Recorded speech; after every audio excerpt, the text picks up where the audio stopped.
Hello दोस्तों, कैसे हैं आप सब। आशा करती हूँ सब ठीक होंगे। आज की कहानी है झगड़ालू औरत। आज शालिनी का अपनी सास से झगड़ा हो गया। 2 दिन पहले वो अपने पति से किसी बात पर लड़ पड़ी थी। ससुराल हो या मायके, हर रिश्तेदार से, यहाँ तक कि उसके अड़ोस पड़ोस के लोगों के साथ भी शालिनी की कभी ना कभी कहा सुनी हो ही गई थी। हालत ये हो चली थी कि लोग शालिनी के साथ अब बात करने से भी कतराते थे। उसे देखते ही अपना रास्ता मोड़ लिया करते थे। शालिनी अपने आप को अकेला महसूस करने लगी थी। वह चाहती थी कि इस परिस्थिति को किसी तरह सुधारा जाए। उसे यह तो पता था कि लोगों का उससे दूर होने का कारण उसके झगड़े थे, लेकिन वह यह नहीं समझ पा रही थी कि यह झगड़े हो कैसे जाते हैं।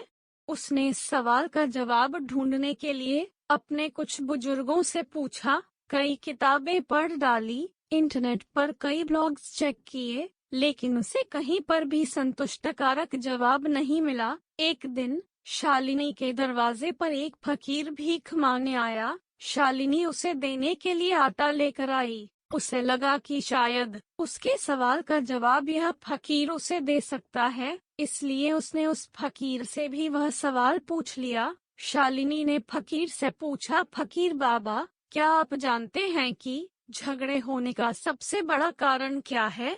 फकीर ने शालिनी की तरफ देखा और बोला, मैं यहाँ पर भिक्षा लेने आया हूँ और तुम हो कि मुझसे यह फालतू के सवाल कर रही हो। फकीर की बात सुनते ही शालिनी को बहुत गुस्सा आया। उसने कहा, घर घर जाकर भीख मांगने वाले तुम मेरी बातों को, मेरे सवालों को फालतू कहते हो। तुम्हारी हिम्मत कैसे हुई।